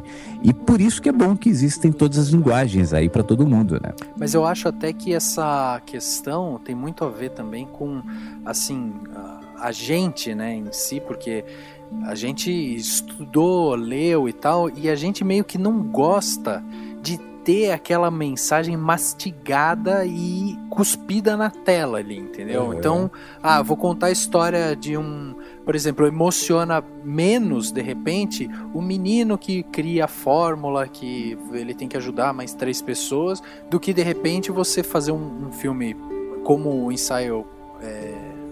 sobre a cegueira. Uma cegueira. Sobre a cegueira, né? Então, e aí às vezes compensa muito mais isso, porque você olha, observa, tem várias mensagens intrínsecas ali, e aí você precisa, de alguma forma, tentar interpretar aquilo, né? Eu tava vendo, inclusive, recentemente, eu fui assistir aquele filme Noé, né? O novo aí, do Aronofsky e tal. E aí eu tava escutando o pessoal lá do Rapadura Cast falar sobre o filme, e eles estavam comentando justamente que o filme, ele é a visão do diretor para aquela história. E que o Aronofsky era um cara que era judeu e hoje ele se diz ateu, né? E aí eles falavam o quanto é interessante você ver milhares de signos ali, de significados, né, dentro da história que revelam muito do que é o Aronofsky. Então você tem vários significados de uma pessoa que questionou Deus, que questionou a religião, que interpretou a história à sua maneira, né?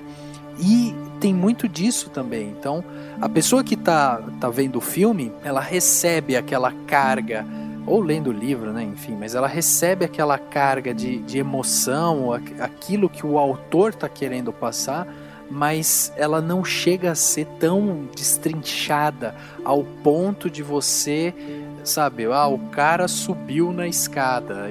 Tá bom, eu imagino o cara subindo na escada.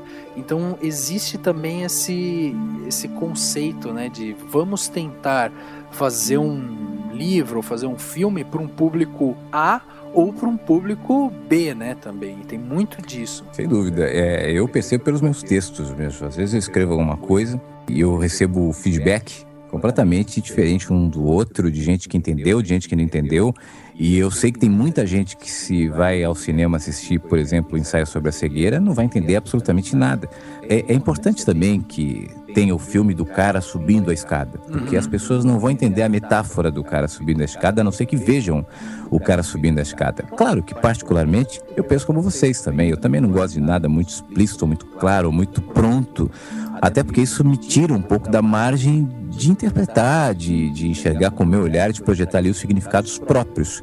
Mas, de qualquer forma, é importante. O que eu não gosto é de imposição, né? E aí, ou de banalização, ou de absolutização da verdade, seja filme, ou seja livro, ou quem quer que seja, que tente ali decretar que a verdade está toda ali, que é assim, e quem não for assim, quem não pensar assim, quem não enxergar assim, está errado. Então, acho que essa margem de interpretação, seja numa linguagem mais popular, acessível e fácil, ou não, acho que sempre tem que existir. De alguma maneira, uns fazem a viagem um pouco mais de liberdade e de inteligência até, outros precisam ainda da âncora, da boia, do professor ali mostrando tudo, mas de qualquer maneira é importante que as pessoas, cada um, absorva o que pode absorver daquilo, né? Acho que um exemplo legal do que você está falando é As Aventuras de Pi, né? Porque o final é aberto, símbolos, você pode acreditar. Isso, você pode acreditar na versão dos animais ou na versão que eram pessoas com ele. E não faz diferença nenhuma pro final do filme, né? Sem dúvida. Você quer um exemplo? Eu tenho muitos vídeos e tenho muitos textos e tudo mais. Os meus vídeos e os meus textos que eu mais gosto são os menos populares. Eu, quando gravo um texto, ou quando eu escrevo, enfim, eu nunca escrevo para agradar ninguém ou para ter popularidade, nada disso. Mas às vezes uns textos são um pouco mais claros, mais explícitos, outros são mais fruto de viagens um pouco mais aprofundadas, e enfim. E eu percebo que esses sempre têm menos repercussão. As pessoas, de alguma maneira, estão condicionadas ao fácil, ao mastigado. E isso é uma coisa que cresce com essa cultura popular que está presente na música, nos filmes, na literatura. Vai numa livraria e vai ver quais são os livros mais vendidos. Vai ver lá o Padre Marcelo, nada contra, mas vai ver o livro dele lá como mais vendido. Aí você vai abrir o livro e ele fala assim: fique no colinho de Jesus. E as pessoas acham isso maravilhoso, né? Eu particularmente não compraria, mas também não vou questionar quem lê e quem gosta. Mas isso faz parte de uma cultura de popularização e aí eu não estou me referindo especificamente ao livro do Padre Marcelo, estou falando de um conceito cultural de banalização do que poderia ser algo um pouco mais aprofundado, em qual nível for. Eu estou falando no nível musical, no nível intelectual, no nível literário ou de filmes, né? Então a gente se acostumou com essa coisa da facilidade, que também tem a ver com aquilo que a gente falava no começo. Se nós vivemos distraídos, se nós vivemos desatentos, ninguém vai querer parar para pensar, para refletir ou para entender uma mensagem que não está tão clara. Um exemplo disso que eu me lembrei agora, não sei se vocês viram, e provavelmente você já deve ter comentado aqui, sobre o filme Árvore da Vida, com o Brad Pitt. Eu fui ver esse filme no cinema e eu gostei do filme, mas eu me lembro que eu nunca vi tanta gente levantando e indo embora. E depois eu vi relatos de outras pessoas que também presenciaram um esvaziamento do cinema porque o filme não era claro, porque o filme tinha 15 minutos de imagens do Big Bang, dos dinossauros, só com trilha, e aqui as pessoas não estavam entendendo aquilo. Então existe uma questão comercial também que, infelizmente, acaba norteando a maioria das produções. O Árvore da Vida não só não deixa tudo explicadinho, né? Como ele ainda tem uma linguagem que as pessoas não estão acostumadas de ver no cinema, né? O pessoal vai pro cinema pra ver um corte a cada 5 segundos, aí vê lá aquelas imagens todas paradas, isso incomoda. Aí a pessoa não entende a história porque não tá acostumada ou não tem a prática de interpretar ou de dar um significado para aquilo que tá vendo, ela quer tudo muito explicado. As duas coisas espantaram muita gente, né? E eu lembrei também do Show de Truman, que também é não tem... O tema é outro, né? É outra coisa. Mas ele também não deixa tudo explicadinho. Então, assim, as pessoas saem, por exemplo, das Aventuras de Pi discutindo entre elas, né? Olha, você acreditou nisso, você acreditou naquilo e tal. Por quê? Porque as Aventuras de Pi, por mais que ele tenha duas possibilidades de interpretação, ele é muito pontual. Ele já deixa muito claro, olha, a gente tá falando sobre esse tema. Então ele pontua lá no final. E aí as pessoas ficam debatendo. Mas no final de um Show de Truman ou de um Árvore da Vida, as pessoas não vão debater, porque na maioria, né, na verdade, porque eles dão múltiplas possibilidades de você absorver e de você pegar, tomar para você mesmo e fazer algo com aquilo e mudar a sua vida e se inspirar de acordo com o que você já tem, né, de carga, seja de carga emocional, seja do que você já viu na vida, né, assim, é muito interessante isso. E até porque é assim que os acontecimentos, todos eles são, né, a gente falava agora há pouco sobre isso, eu dei o exemplo do tsunami, enfim, nada que acontece a cada um de nós é um evento fechado, né, é um evento pronto, é um evento acabado. Se você vai desenvolvendo essa capacidade de enxergar, assim como você pode ver num filme, como Árvore da Vida, por exemplo, mas se você começar a desenvolver essa capacidade de enxergar nos acontecimentos, eventos abertos, né, receptivos à projeção própria de significados, você vai aprofundando o seu olhar diante de tudo que vai lhe acontecendo na vida. E aí você vai fugir dessa condição que a maioria das pessoas tem e se reflete, por exemplo, nesse gosto cultural de filmes mastigados, livros mastigados, tudo mastigado. Os acontecimentos, as pessoas também esperam que sejam mastigados. Então algo acontece, o fulano vai dizer, isso é uma prova, Deus quer me provar para isso ou para aquilo, ou quem não vem pelo amor, vem pela dor, então a dor é para eu crescer, ou por que isso está me acontecendo? E você vai fazendo uma série de elucubrações que te roubam essa possibilidade de enxergar num acontecimento que talvez tenha doído, que talvez tenha feito você se sentir mal, tenha sido uma perda, um corte, tenha gerado sofrimento, mas que não seja necessariamente mal. Um exemplo é assim, você olha para a tua vida há um ano, né?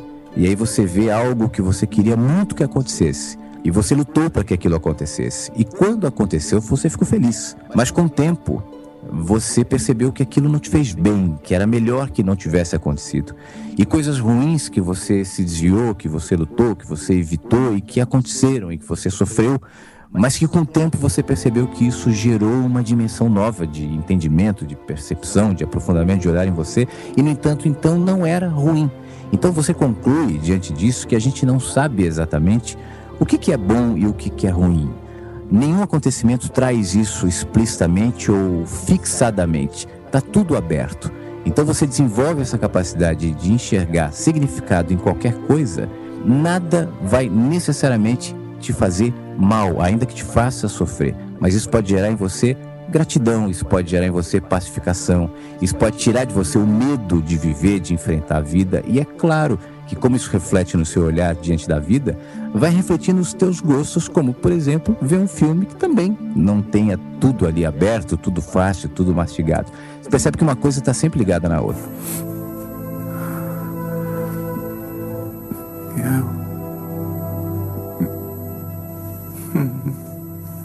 Eu te amo, filho. Eu te amo, filho. Eu te amo, filho.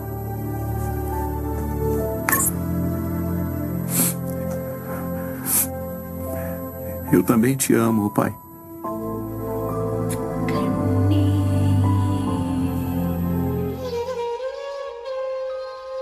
que será que ultimamente a busca por psicólogos, por terapeutas, por medicinas alternativas que tem esse conceito de você se entender, você se acalmar, por que esse caminho tem sido muito mais procurado, né, também? Porque as pessoas, elas estão, assim, de alguma forma, algumas, né, começam a tentar levantar um pouco esse véu que cobriu elas durante muito tempo, né? Então, o cara, a mulher que sofreu uma grande perda, ou que teve uma tragédia, ou que viveu alguma coisa muito pesada, às vezes nem tão pesado assim, mas para ela foi uma coisa muito difícil, ela não se prepara para tratar aquilo durante sua vida. Então, a pessoa imerge naquele sofrimento, naquela escuridão ali, e às vezes ela acha que o caminho é só aquele. E é muito interessante quando você tira do inconsciente e traz para o seu consciente qualquer tipo de situação, que aquilo te faz refletir, entender a situação, para justamente que você tenha, através da sua inteligência, né, o momento que aquilo voltar a acontecer, ou alguma coisa assim, que você esteja ali preparado e que tenha a lucidez, né, para agir, para entender a situação daquela maneira. Mas com tanta, sei lá, eu acho que a gente evoluiu de uma maneira que hoje a gente busca muita coisa assim rápida, informação rápida, e aí falta um pouco dessa parte de interpretação, como não só como você interpreta um texto, por exemplo, como você se interpreta, né? A gente já teve casos aqui, uma vez eu contei inclusive pro Daniel aqui, que eu tinha um site que chamava rafaelarinelli.wordpress.com e eu escrevia só sobre notícias de comunicação. Um dia eu fui lá e coloquei um post chamado Copa do Mundo abrirá vagas para voluntários. Cara, eu escrevi um texto no meu blog falando que a Copa do Mundo ia abrir vagas e que as pessoas tinham que entrar na FIFA, fazer um cadastro e blá blá blá blá blá. Isso em 2008, 2009, sei lá, que eu fiz o texto. Cara, fiz esse texto e até pouco tempo atrás eu recebo e-mails de pessoas falando: olá, Rafael, eu gostaria de concorrer à vaga de voluntário à Copa do Mundo. Pô, meu amigo, leia o texto, cara. Então, é um texto que tem 3 parágrafos, mas a pessoa não consegue parar para ler, interpretar e ver o que ela tem que fazer. É aquela coisa de você estar a um clique de uma informação, sabe? Você precisa ter aquela coisa condensada. Então, quanto mais você tenta destrinchar, aí as pessoas vão tendo uma certa preguiça e tal. E eu acho que esse é um dos muitos motivos pelo qual essa linha aí de psicólogos, psiquiatras, enfim, o pessoal tá recebendo tanta gente hoje em dia, né? Porque as pessoas estão com esse imediatismo, não tem a resposta adequada, e aí elas começam a sofrer e precisam entender de onde é que vem tanto sofrimento, tanta dor, né? Naquele filme Clique, né, do Adam Sandler, você falou do Clique, eu me lembrei desse filme, ele tem a versão controle remoto, né? A versão automático no controle remoto. Que a vida dele vai passando no automático, no começo aquilo parece uma maravilha, depois ele vai perdendo tudo, né? E depois ele se enxerga já velho, perdeu a mulher, se engordou, enfim, porque ele simplesmente viveu no automático. E eu vejo isso como uma metáfora, enfim, um reflexo da nossa condição aqui de viver no automático e caindo nessa condição que você descreveu. Por isso que eu acho que o mais importante, eu acho que essa acaba sendo a base do que eu falo, escrevo e falo por aí, é a nossa capacidade de se aquietar. A gente para e ouve uma série de ruídos dentro da gente, ninguém consegue parar um segundo, tá todo mundo conectado o tempo todo, vendo nada, né? Eu me lembro quando eu comecei a escrever no blog, ou mesmo no Facebook, eu tenho um hábito de todos os dias, por volta de 6 da manhã, eu publico um texto na minha página no Facebook, e tem muita gente que entra para ler esses textos que depois viraram o meu último livro, que tem justamente esse nome, Mensagens que Chegam pela Manhã. Mas eu me lembro que as pessoas, algumas, né, me criticavam dizendo, olha, esses textos são muito longos, ou seus vídeos de 15 minutos têm muito tempo, ninguém tem tempo de assistir, ou de ver, ou de ler. Mas pessoas que passam 12 horas no computador, que passam, sei lá, 10 horas ou mais conectados, seja no seu celular, ou seja no seu notebook, ou seja, tempo é o que não falta, o que não tem é disposição, é capacidade de parar, né? Isso não se projeta só na nossa incapacidade de ler um texto ou ver um vídeo, mas de perceber a vida, como no começo do papo a gente dizia, da simplicidade, dos acontecimentos do cotidiano que trazem lições e possibilidade de significado. Então é por isso que ninguém aguenta mais, está dizendo, dessa doença emocional, de ninguém mais se entender, está todo mundo buscando ajuda. Enfim, isso nasce dessa nossa incapacidade de silêncio interior. A gente aceitou a inclusão, o instalar de ruídos, de necessidades, de medo, de culpa, de vozes que ficam falando o tempo todo. Sendo que se a gente parasse, né, de ouvir essas vozes, se a gente deixasse de viver só no futuro ou só no passado, e vivesse no agora, vivesse no hoje, a gente começaria a entender com clareza e com naturalidade onde é que moram os verdadeiros valores, onde é que está o que realmente importa. O problema está na nossa incapacidade justamente de perceber isso por conta desse condicionamento, né, que desloca você o tempo todo de você mesmo e fica te projetando no consumo, no outro, no dinheiro, enfim. E faz com que você se perca, né? Então, eu acho que se no fim das contas a gente entender que é simples, que é só uma volta para si mesmo, que é só um se aquietar interior, um silêncio de mente, de espírito, de alma, naturalmente aquilo que importa vai começar a aparecer no nosso caminho e a gente simplesmente vai enxergar, não que já não esteja, né? Eu acho que já está, as respostas, está tudo aí.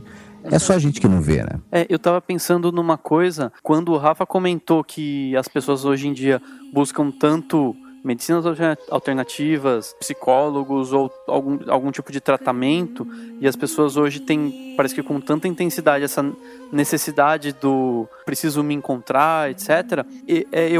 Comecei a pensar assim, e há um tempo atrás, não sei, 100 anos atrás, quando se vivia majoritariamente no campo, quando as pessoas não tinham telefone, não tinham internet, não tinham essa vida que a gente tem hoje, elas não tinham essa necessidade, porque elas estavam, eu comecei a pensar nisso, elas estavam mais conectadas com a natureza, elas tinham talvez momentos de silêncio, elas podiam se refugiar em um lugar e talvez elas não saberiam dizer em palavras o porquê que elas se sentiam mais completas ou porquê que elas compreendiam o motivo de estarem no mundo ou porquê que elas entendiam como levar a vida e talvez soubessem levar a vida de uma forma que tivesse algum significado maior ou que, enfim, elas talvez compreendessem isso sem saber explicar em palavras. E hoje aí tem muita gente que às vezes tenta explicar em palavras sem realmente saber que não compreende, ou sem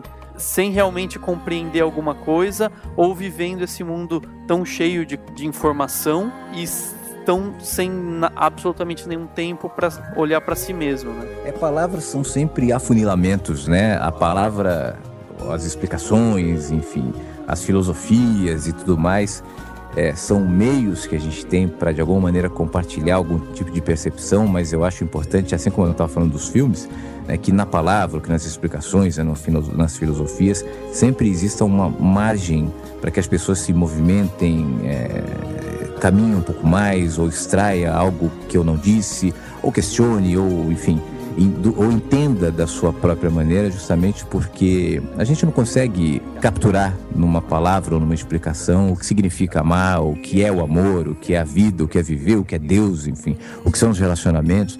Então o máximo que a gente chega é até um ponto da caminhada onde, chegando lá, você olha para frente e percebe que você chegou lá graças ao seu conhecimento, à sua filosofia, à sua palavra, mas a partir daquele ponto é a experiência de vida, é a simplicidade, é o silêncio, muitas vezes, que vai te dar a dimensão não racional, não explicável, não consciente, muitas vezes, mas presente como realidade, como existência, enfim, que vai fazer com que você reflita isso na sua vida.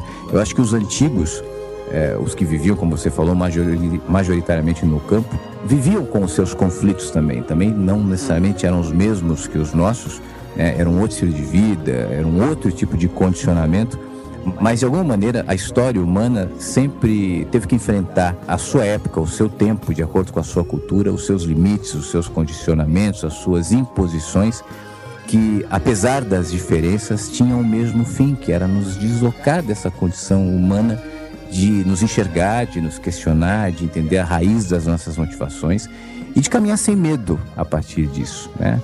Então, acho que isso é fundamental. Para concluir só esse pensamento, a gente está tão cego em relação a quem nós somos, a gente aceita com tanta facilidade esse tipo de condicionamento que, por exemplo, você repara na programação de um telejornal da televisão, que é sempre a morte, a bomba, a guerra, a inflação, o crime, a corrupção. Aí acaba o telejornal, entra o break comercial e aí vem as facilidades. Você está com medo? Seguros do banco tal. Você está sofrendo? Plano de saúde, não sei o quê. Então isso vai criando um tipo de ser humano completamente esquizofrênico, amedrontado, desconectado de tudo, né? A gente só precisa perceber isso. Não, e tem uma coisa, cara, você falou isso, eu lembrei que eu vi uma entrevista do Pat Adams, o verdadeiro, não o Robin Williams. No Roda Viva a entrevista? Isso, no Roda Viva. Você viu essa entrevista já? Sim, já é antiguinha, né? É, antiga, e eu acho interessante que chega um momento da entrevista que ele fala assim: vocês querem ver eu mudar o mundo? Me dê um canal de televisão que eu vou mostrar pra vocês o que é o poder da televisão, né? E ele fala um pouco justamente sobre isso, essa influência, esse monte de informação que surge e que ela vai te direcionando, e como que isso vai entrando de uma forma tão inconsciente, né? E você vai sendo alimentado por aquilo, e aí você acaba, não consegue ter uma opinião direito, né?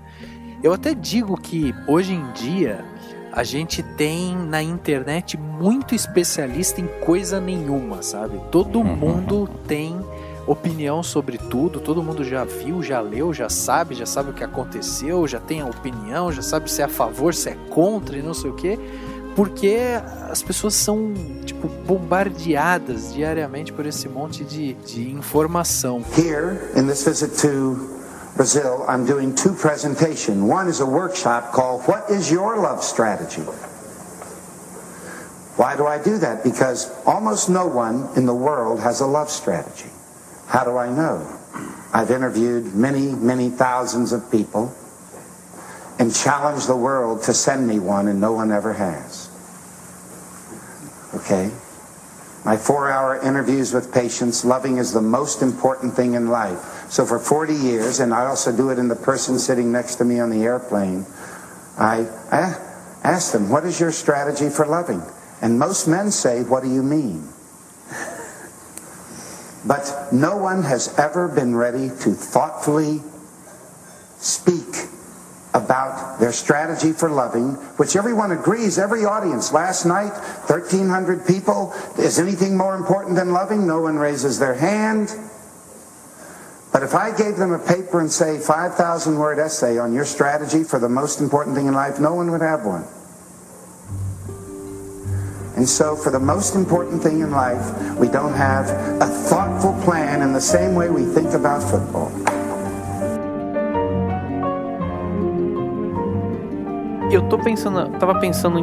Tô misturando todas as referências que a gente tem conversado aqui e tal, e eu tava pensando numa coisa, eu acho que no fim das contas, o que mais é nocivo, seja pra geração Y, pra geração Z, ou para as pessoas independente dessa geração, ser um pouco mais calmo e mais voltado para a emoção. Eu acho que esse é o grande problema que talvez paire na sociedade hoje.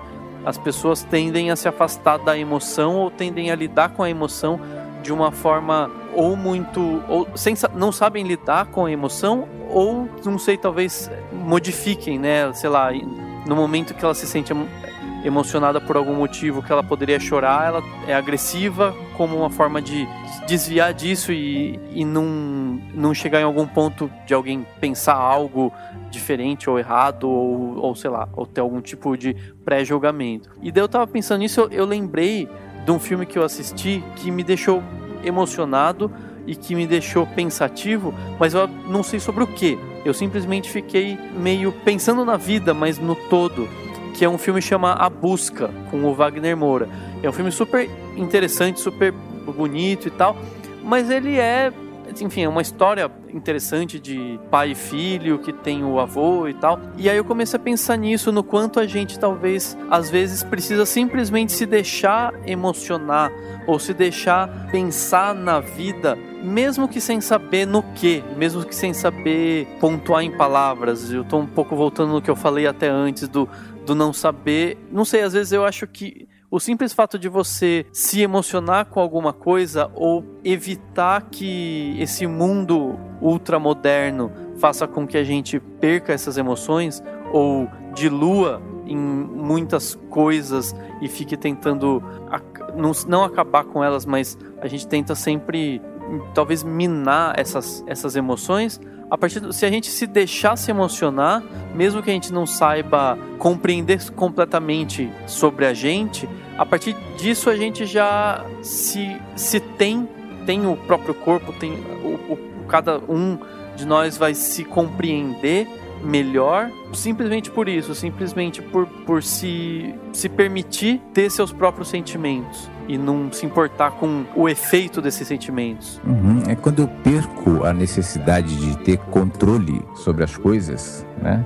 E isso acontece quando eu perco o medo das coisas, quando eu perco a pré-concepção, ou quando eu deixo de projetar, como eu estava dizendo há pouco, em acontecimentos, cargas morais, enfim. Quando eu começo a relaxar, em outras palavras, e para ser mais simples, e me aquietar interiormente, eu começo a naturalmente projetar os significados da vida, encontrar simplicidade na caminhada, encontrar os valores, né, onde eles realmente estão, né? E isso naturalmente vai me gerar uma emoção positiva, vai me gerar um olhar positivo da vida, vai me gerar um ser pacificado que perde o medo das coisas. Eu acho que a nossa grande dificuldade em lidar com emoções muitas vezes está ligada a esse medo de experimentar as situações. A gente já pré-projeta em cada uma delas determinados significados, que na realidade são preconceitos ou preconcepções.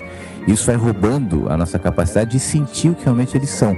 Além, obviamente, dessa coisa da pressa, essa coisa da distração, isso que vai fazendo com que a vida vá se tornando cada vez mais superficial, né? Na superficialidade, as emoções são cada vez mais escassas.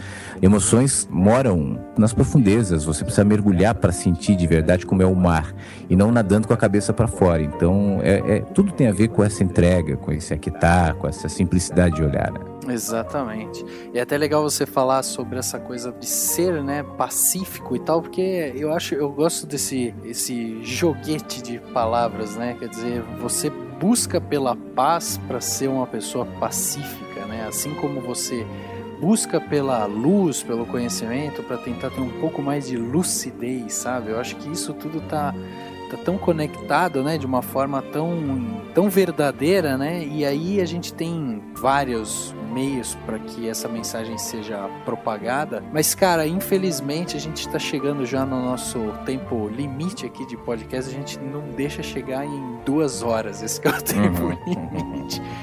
Mas a gente tem esse tempo aqui para conversar. Acho que foi um papo super legal. Dessa vez o podcast Cinemação foi para um lado muito mais de filosofia, né, sobre a vida. E aí eu vou acabar esse podcast aqui pedindo pro Henrique, que falou tanto durante esse podcast, para que ele explique pra gente, Henrique, qual que é o sentido da vida, então.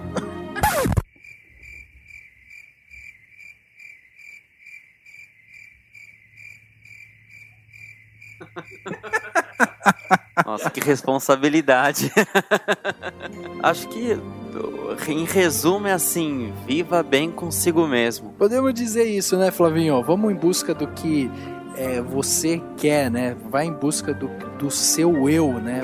Vamos tentar alimentar um pouco mais isso que vem de dentro de você, né? Você passar a vida em busca de algo que te conecte consigo mesmo, que você se sinta um ser por inteiro aqui, né? E que desfrute de tantas aventuras e de tantas possibilidades que a vida te traz, né? Não só com foco no que temos de problema e tal, mas absorvendo tudo isso que a gente tem no mundo para tentar de alguma forma crescer como pessoas, como seres inteligentes, né, que somos, né? É quando você enxerga que eu não sou o radialista, o jornalista, o escritor, ou o piloto de avião, o garçom, o porteiro, o cineasta. Quando você percebe que isso tudo passa, né? Quando você olha no espelho e vê uma imagem que você reconhece como sendo a si mesmo, mas daqui a 1 ano, daqui a 5, daqui a 10, você vai olhar de novo e a imagem vai ser outra, e você vai se lembrar que a imagem também passa, né? E quando você vai vendo que tudo que você tem ou pensa que é, ou que lhe garante segurança de alguma maneira, um dia termina, né? O casamento, por melhor que seja, um dia será interrompido, ou que seja pela morte de um ou de outro, tudo termina, tudo vai. Então o que resta, né? O que eu sou se eu não sou nada disso do que eu vejo, ou nada disso que os outros veem em mim, me reconhecem ou me chamam? O que resta? Quem sou eu? O que eu sou por trás disso? E aí você vai chegar à conclusão de que você é a consciência que observa tudo isso, você é o ser que dá vida a esse corpo, esse esqueleto que abriga órgãos e que tem pele, que tem carne. E aí você começa a entender que existe uma dimensão de compreensão e de entendimento da vida que vai além daquilo que me apresentam como realidade e daquela a qual eu me insiro achando que é a única realidade. Quando você descobre esse espaço, essa possibilidade, essa condição, aí você começa a fazer as perguntas certas. Nem sempre as respostas virão de maneira tão clara e objetiva como a gente gostaria. Mas quando você aprende a fazer as perguntas, você começa a entender que o significado da vida, na realidade, não é um acontecimento único, uma explicação única, mas é algo absolutamente pessoal. Tem a ver contigo, com as suas percepções, com o seu entendimento, com aquilo que você tem se transformado todos os dias. E cada dia vai te projetar um significado novo. O significado de hoje, o de amanhã e o de depois de amanhã, que vai se renovando na mesma proporção que minha consciência e meu entendimento se renova também. No fim das contas, você caminha em direção a essa descoberta, que é uma descoberta só tua, portanto só cabe a você.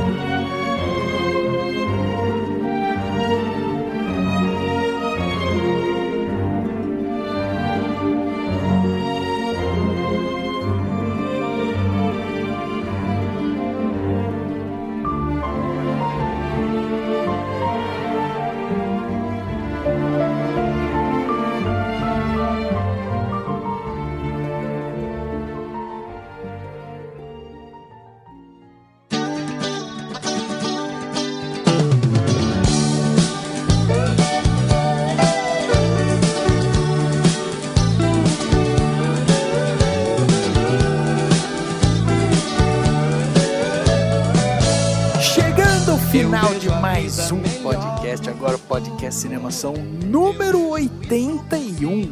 Dessa vez um podcast todo filosofal, falamos sobre a vida, sobre o ser humano, sobre o que a gente busca, né? Falamos um pouco sobre tudo, batemos um papo sobre isso e a gente espera só que tudo que foi falado aqui te sirva, né, de alguma maneira. E eu queria fazer aqui o jabá do Flavinho, que é... entra lá na loja do FlavinhoSiqueira.com e aí você vai encontrar lá os 3 livros que o Flávio já escreveu: Mensagens que Chegam pela Manhã, 10 Histórias e Algo Mais e o Éden.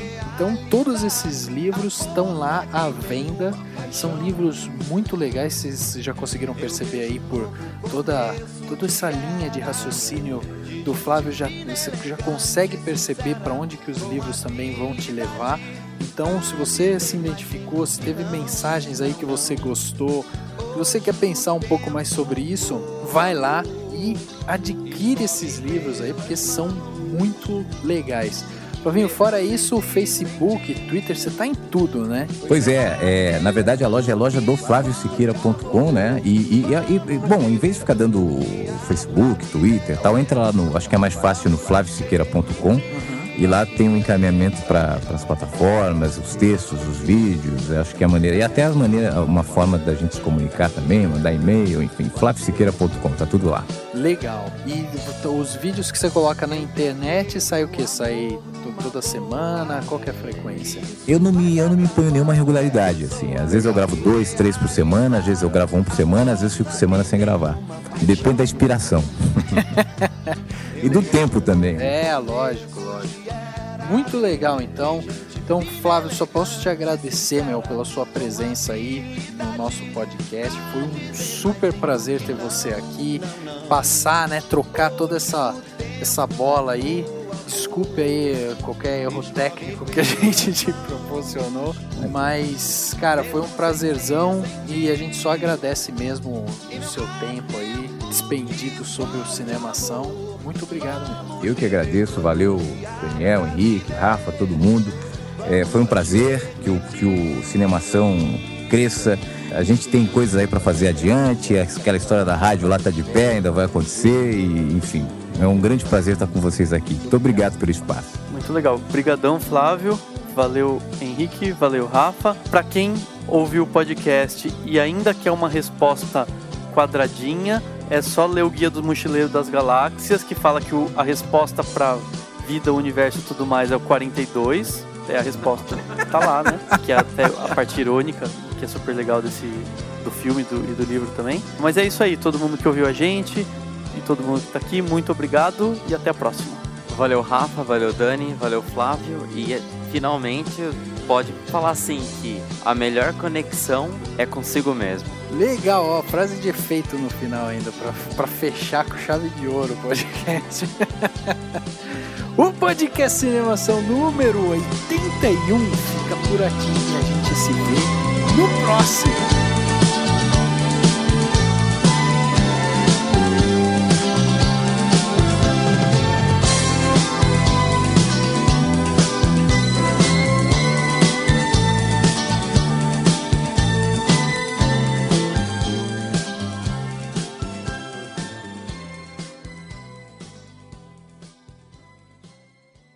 Ação. Meu contato.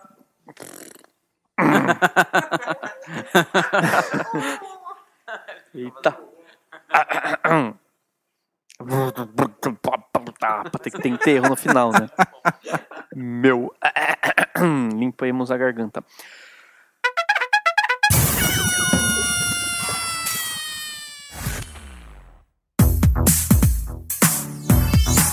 Esse podcast foi editado pela Isso Aí Design. Tudo isso é forma com função. É design estratégico. É isso aí.